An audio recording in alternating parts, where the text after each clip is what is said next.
108 వైష్ణవ దివ్యక్షేత్రాల్లో ఉన్న విష్ణువులు గోదాదేవికి ప్రత్యక్షంగా శ్రీవిల్లిపుత్తూరు వచ్చి గోదాదేవి ఉన్న ప్రదేశంలోనే ఆవిడికి దర్శనమిచ్చారు. ఇదెప్పుడో త్రేతాయుగంలోనో, కృతయుగంలోనో, ద్వాపర యుగంలోనో జరిగింది కాదు. మనం ఇప్పుడున్న కలియుగంలోనే ఈ సంఘటన జరిగింది. అయినా కూడా అజ్ఞానంలో ఉన్న మనం ఇప్పటికీ కూడా అసలు దేవుడు ఉన్నాడా లేడా అని చెప్పి ఆలోచిస్తూనే జీవితాలు సరిపోతున్నాయి. అలా వచ్చిన 108 దివ్యక్షేత్రాల్లోని విష్ణువులను దర్శించి గోదాదేవి శ్రీరంగంలో వెలిసి ఉన్న శ్రీరంగనాథుని వివాహం ఆడతానని చెప్పి తండ్రితో చెప్తుంది.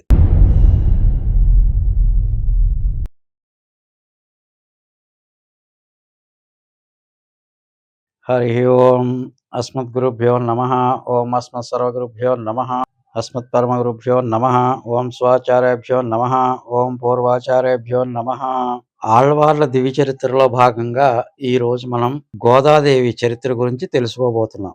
12 మంది ఆళ్వార్లలో గోదాదేవిని ఒక ఆళ్వారుగా కొలుస్తారు. ఆళ్వార్లందరిలో కూడా ఈవిడికి ఒక ప్రత్యేక స్థానం ఉంది. ప్రతి వైష్ణవాలయంలోనూ ఈ గోదాదేవి రచించిన తిరుప్పావై పాసురాలని ప్రతిరోజు ఉదయం ఆయా ఆలయాల్లో ఉన్న స్వామివార్లకి విన్నవిస్తారు. ఎంతో ప్రసిద్ధి చెందిన తిరుమల వెంకటేశ్వరునికి మార్గశిర మాసంలో జరిగే ధనుర్మాసంలో 30 రోజుల పాటు వెంకటేశ్వర సుప్రభాతానికి బదులుగా ఈ తిరుప్పావై పాసురాలని సుప్రభాతంగా స్వామివారికి విన్నవిస్తారు. అంతటి ప్రాముఖ్యతను సంపాదించుకున్నది ఈ గోదాదేవి. కేరళ రాష్ట్రంలో ఉన్న విల్లిపుత్తూరులో వేంచేసి ఉన్న వటపత్ర సాయికి పూలమాలలు సమర్పిస్తూ కైంకర్యాలు చేసుకుంటున్న విష్ణుచితుల వారి యొక్క కుమార్తె గోదాదేవి. ఈ విష్ణుచితుడు తులసి తోటను పెంచి ప్రతిరోజు ఆ తోటలోంచి తులసిని సేకరించి మాలలుగా చేసి స్వామివారికి సమర్పిస్తూ ఉండేవాడు. ఒకరోజు విష్ణుచితుల వారు ఆ తులసి తోటలో ఆ తులసి మొక్కలకు పాదులు చేస్తూ ఉంటే అక్కడ ఒక చిన్న పిల్ల ఏడుస్తూ ఈయనకి కనిపిస్తుంది. సీతమ్మ వారు ఎలాగైతే భూమి నుంచి ఉద్భవించారో అలాగే ఈ విష్ణుచిత్తుడికి గోదాదేవి ఆ విధంగా లభిస్తుంది. సాక్షాత్తు భూదేవే ఈ గోదాదేవిగా అవతరించింది. విష్ణుచిత్తుల వారు ఆ పిల్లని ఎంతో అల్లారుముద్దుగా పెంచుతూ ఉన్నారు. గోదాదేవి పెరిగి పెద్దదవుతుంది. ఒకరోజు ఒక విచిత్రమైన సంఘటన జరుగుతుంది. ప్రతిరోజు కూడా ఈ విష్ణుచిత్తుడు తోటలోని తులసిని మాలలుగా చేసి ఒక రోజున ఆ మాలను స్వామివారికి అలంకరించబోతూ ఉండగా ఆ మాలలో ఒక వెంట్రుక కనిపిస్తుంది. ఆ మాల స్వామివారి అలంకారానికి పనికిరాదు అని చెప్పి విష్ణుచిత్తుడు ఆ రోజున స్వామివారికి అలంకారం చేయకుండానే ఇంటికి వచ్చేస్తాడు. అయ్యో, ఈరోజు స్వామివారికి పూలదండను సమర్పించలేకపోయాను, ఎప్పుడూ లేనిది ఎందుకు ఇలా జరిగింది అని చెప్పి మదన పడుతూ ఆలోచిస్తూ ఉంటాడు. మర్నాడు ఉదయం ఇటువంటి తప్పు మళ్ళీ జరగకుండా ఉండాలని చాలా జాగ్రత్తలు తీసుకుని పూలమాలను చక్కగా అల్లి సిద్ధంగా ఉంచుతాడు. గుడికి బయలుదేరుతూ ఆ దండను తీసుకెళ్దామని చెప్పి లోపలికి వస్తే ఆ సమయంలో గోదాదేవి ఆ మాలను ధరించి ఎదురుకుండా అద్దంలో అందాన్ని చూసుకుంటూ ఉంటుంది. ఆవిడ మానసిక భావన ఏంటంటే ఆవిడ ఎంత అందంగా ఉందని చూసుకోవటం కాదు, ఈ యొక్క పూలమాలని స్వామివారికి సమర్పించినప్పుడు స్వామివారి ఈ మాలను అలంకరించుకుంటే స్వామివారి ఎంత అందంగా ఉంటారో అని ఊహించుకుంటూ ఈ మాల స్వామివారి వేసుకుంటానికి యోగ్యమా కాదా అని చెప్పి చూసుకుని బాగానే ఉంది, స్వామివారికి యోగ్యత కలిగి ఉందని చెప్పి అనుకున్నాక అప్పుడు ఆ మాలని పక్కన పెట్టేది తీసి. ఇలాగ అంతకు ముందు ఎన్నో రోజుల నుంచి జరుగుతూనే ఉంది. కానీ తండ్రి అయిన విష్ణుచిత్తుడికి ఈ విషయం ఇప్పటిదాకా తెలియదు. ఆ రోజు ఎప్పుడైతే గోదాదేవి ఆ మాలను వేసుకోవటం చూశాడో, అమ్మా గోదా, ఎంత పొరపాటు చేస్తున్నావమ్మా, స్వామివారికి సమర్పించే పూలమాలని నువ్వు వేసుకుని వాటిని అపవిత్రం చేసావు. ఒకసారి నువ్వు వేసుకున్న తర్వాత మళ్ళీ స్వామివారికి సమర్పించడానికి ఆ పూలమాలలు పనికిరావు, ఇంకెప్పుడూ ఇలా చేయొద్దు అని చెప్పి ఆవిడకి చెప్తారు. 2 రోజుల పాటు స్వామివారికి మాలలు సమర్పించకపోయేసరికి విష్ణుచిత్తుడి మనసు ఎంతో కల్లోలంగా ఆందోళనగా మారుతుంది.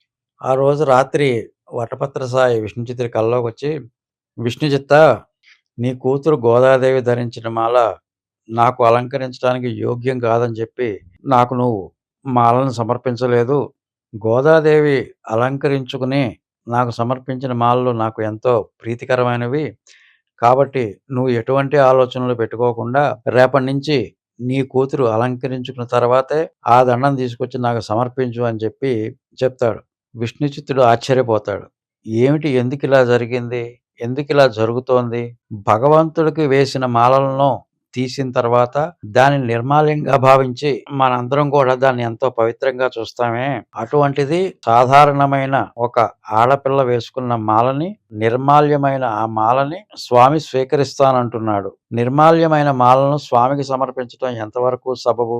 స్వామి ఎందుకలా కోరుకున్నాడు అని ఆలోచిస్తాడు. స్వామి కోరిక అదే అయితే ఈవిడ సామాన్యురాలు కాదు. సాక్షాత్‌గా భగవత్ స్వరూపంగా పుట్టింది. భూమిలోంచి పుట్టింది కాబట్టి ఈవిడ భూదేవి అవతారంగానే ఇక్కడికి వచ్చింది అని చెప్పి అప్పుడు తెలుసుకుంటాడు విష్ణుచిత్తుడు. ఇప్పటివరకు ఉన్న తండ్రి ప్రేమ కంటే కూడా ఆవిడ భూదేవి అవతారమే అని తెలుసుకున్నాక ఆవిడ మీద ప్రేమ ఇంకా ఎక్కువైపోతుంది. కూతురి అయినా కూడా ఆవిడ భగవత్ స్వరూపిణి కనుక ఆవిడ పాదం కింద మోపకుండా ఎంతో ప్రేమగా చూసుకునేవాడు.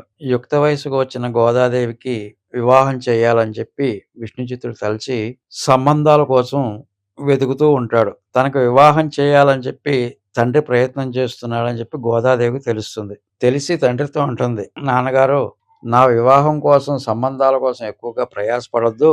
నేను వివాహం అంటూ చేసుకుంటే కృష్ణ పరమాత్మనే పెళ్లి చేసుకుంటాను. నా వివాహం కోసం ఎటువంటి ప్రయత్నాలు చేయొద్దు అని చెప్పి చెప్తుంది. అమ్మా, అర్చారూపంలో ఉన్న స్వామిని మానవ కన్యగా ఉన్న నువ్వు వివాహం చేసుకోవటం అనేది జరిగే పనేనా? అది ఎలా సాధ్యం అవుతుంది? నా మాట విని నేను తెచ్చిన వాటిల్లో మంచి సంబంధాన్ని చూసి చేసుకో అని చెప్పి చెప్తాడు. అయినా కూడా గోదాదేవి శ్రీకృష్ణుడినే పెళ్లి చేసుకుంటాను అని చెప్పి ఖచ్చితంగా చెప్తుంది. తండ్రికి ఏం చేయాలో తోచక ప్రస్తుతానికి వివాహ ప్రయత్నాలని ఆపుతాడు. గోదాదేవి ఆలోచిస్తుంది. కృష్ణుడిని పెళ్లి చేసుకోవాలంటే మార్గం ఏంటి? విష్ణుచిత్తుడు ప్రతిరోజు సాయంత్రం పూట భాగవతాన్ని వినిపిస్తూ ఉండేవాడు. గోపికలందరూ కాత్యాయని వ్రతాన్ని చేసి కృష్ణుడి అనుగ్రహం పొంది కృష్ణుడిని వివాహం ఆడారన్న సంఘటనని వింటుంది. అది మనసులో బాగా నాటుకుపోయి తాను కూడా వ్రతాన్ని చేసి శ్రీకృష్ణుడి అనుగ్రహంతో శ్రీకృష్ణుని వివాహం చేసుకోవాలి అని చెప్పి వ్రతాన్ని చేద్దాం అనుకుంటుంది. గోపికలందరూ కాత్యాయని వ్రతాన్ని హేమంత ఋతువులో వచ్చే మార్గశిర మాసంలో చేసి కృష్ణుడి యొక్క అనుగ్రహాన్ని పొందారు కాబట్టి మార్గశిర మాసంలోనే నేను కూడా వ్రతాన్ని ప్రారంభించి ఎలాగైనా కృష్ణుడి అనుగ్రహాన్ని పొందాలి అని చెప్పి మనసులో అనుకుంటుంది. మార్గశిర మాసం రానే వస్తుంది. మార్గశిర మాసం రాగానే తన స్నేహితురాళ్ళందరితో కూడా కలిసి ధనుర్మాస వ్రతాన్ని ప్రారంభిస్తుంది. ఒక్కొక్క రోజు ఒక్కొక్క పాసురం చొప్పున శ్రీకృష్ణుడు సంతృప్తి పడేలాగా ఒక్కొక్క పాసురాన్ని చేస్తూ 30 రోజులు వ్రతాన్ని చేస్తుంది. అలా గోదాదేవి 30 రోజులు చేసిన పాసురాలే తిరుప్పావైగా ఎంతో ప్రసిద్ధి చెందాయి. వ్రతం జరుగుతున్న 29వ రోజున రాత్రి శ్రీ మహావిష్ణువు విష్ణుచిత్తుల కలలో కనిపించి, విష్ణుచిత్త, నేను నీ కుమార్తె అయిన గోదాదేవిని వివాహం చేసుకోదలిచాను. 108 వైష్ణవ దివ్యక్షేత్రాల్లో ఉన్న అర్చామూర్తులలో స్వయంవరంలో నీ కూతురు ఎవరిని వరిస్తుందో ఆ రూపంలో నేను నీ కుమార్తెని వివాహం ఆడతాను అని చెప్పి చెప్తాడు.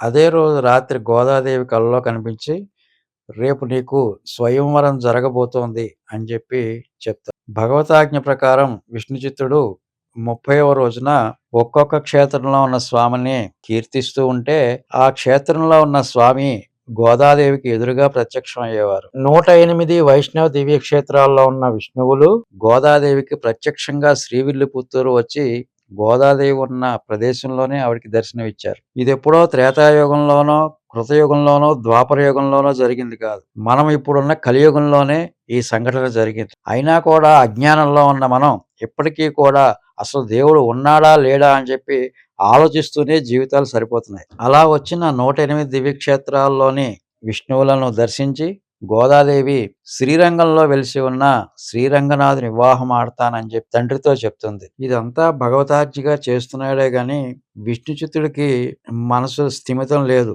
నిలకడ లేదు. ఎప్పుడైతే శ్రీరంగనాథుని వివాహం చేసుకుంటానని చెప్పి గోదాదేవి చెప్పిందో కళ్ళల్లోంచి నీళ్లు కారుతూ ఆ బాధని దిగమిందుకోలేక చెప్పుకోలేక, అమ్మా గోదాదేవి, నువ్వు చేస్తున్నది ఏమిటి? నువ్వు ఆలోచిస్తున్నది ఏంటి? కటిక దరిద్రుడినైన నేనెక్కడ, రంగనాథుడెక్కడ? ఆయనతో నేను వియ్యం అందుకోవటమా? ఇది జరిగే పనేనా తల్లి? నీ ప్రయత్నాన్ని విరమించుకో అని చెప్పి అప్పటికీ నచ్చచెప్తాడు. అయినా కూడా గోదాదేవి తన మనసుని నిశ్చలంగా, దృఢంగా రంగనాథునే వివాహం చేసుకుంటాను అని చెప్పి చెప్తుంది. ధనుర్మాస వ్రతంలో 30వ రోజున ఈ వ్రత ఫలంగా స్వామి యొక్క అనుగ్రహాన్ని పొందిన గోదాదేవి ఆ రోజు స్వామి అందించే ఎన్నో భోగాల్ని అనుభవిస్తుంది. అందుకే ఆ రోజున మనం భోగి పండగగా జరుపుకుంటాం. అదే రోజు రాత్రి శ్రీరంగంలో ఉన్న రంగనాథుడు ఆలయంలో ఉన్న అర్చకులతో మీరందరూ విల్లిపుత్తూరు వెళ్ళి బంగారు పల్లకీలో గోదాదేవిని ఇక్కడికి తీసుకొచ్చి వివాహం జరిపించండి అని చెప్పి ఆజ్ఞాపిస్తాడు.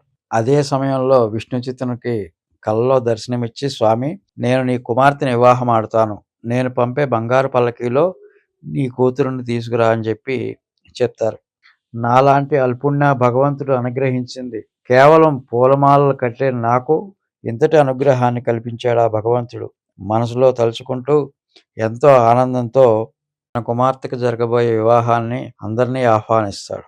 గోదాదేవిని తీసుకెళ్ళటానికి రంగనాథుడు బంగారు పల్లకీని పంపిస్తున్నాడు. కానీ అల్లుడికి చేయాల్సిన కనీస మర్యాదలు చేయటానికి విష్ణుచిత్తుడి దగ్గర ఏముంది? రంగనాథుడి స్థాయి చాలా ఎత్తుగా ఉంది, ఈయన స్థాయి చాలా తక్కువగా ఉంది. మధుర రాజ్యాన్ని పాలించే వల్లభదేవుడు శ్రీ విష్ణుచిత్తుడికి శిష్యుడు. తన కుమార్తె వివాహానికి రాజైన వల్లభదేవుడిని కూడా ఆహ్వానిస్తాడు. గురువుగారైన విష్ణుచిత్తుని కూతురు వివాహానికి రాజైన వల్లభదేవుడు తన చతురంగ ఫలాలతో బయలుదేరి విల్లుపుత్తూరు చేరుకుంటాడు. గురువుగారైన విష్ణుచిత్తునికి పాదాలకు నమస్కారం చేసి విష్ణుచిత్తులతో అంటారు, స్వామి, నాతో వచ్చిన ఈ చతురంగ బలాల సైన్యమంతా కూడా ఇప్పటి నుంచి మీకు సేవకులు. రంగనాథుని గౌరవం కంటే మీ గౌరవం ఎటువంటి పరిస్థితిలో కూడా తక్కువ కాకూడదు. ఈ రాజ్యంలో ఉన్న ధనం, ఈ సైనికులు, ఈ ప్రజలు అందరూ కూడా ఇప్పుడు నీకు సేవకులు. నీ కుమార్తె వివాహం ఎంతో రంగరంగ వైభవంగా జరగాలి అని చెప్పి తన సమస్తాన్ని కూడా గురువుగారైన విష్ణుచిత్తుడికి సమర్పిస్తాడు. మర్నాడు ఉదయాన్నే రంగనాథుడు పంపించిన బంగారు పల్లకితో పాటు బ్రాహ్మణోత్తములు అందరూ కూడా విల్లిపుత్తూరు చేరుకుంటారు.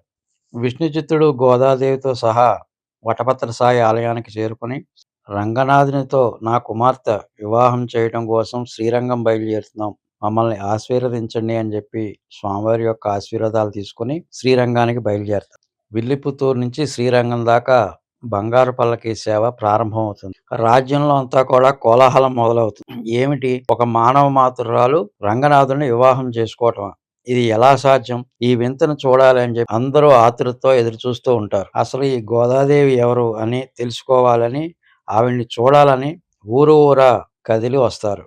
శ్రీరంగంలో గోదా రంగనాథుల కళ్యాణ మహోత్సవానికి ఏర్పాట్లు జరుగుతాయి.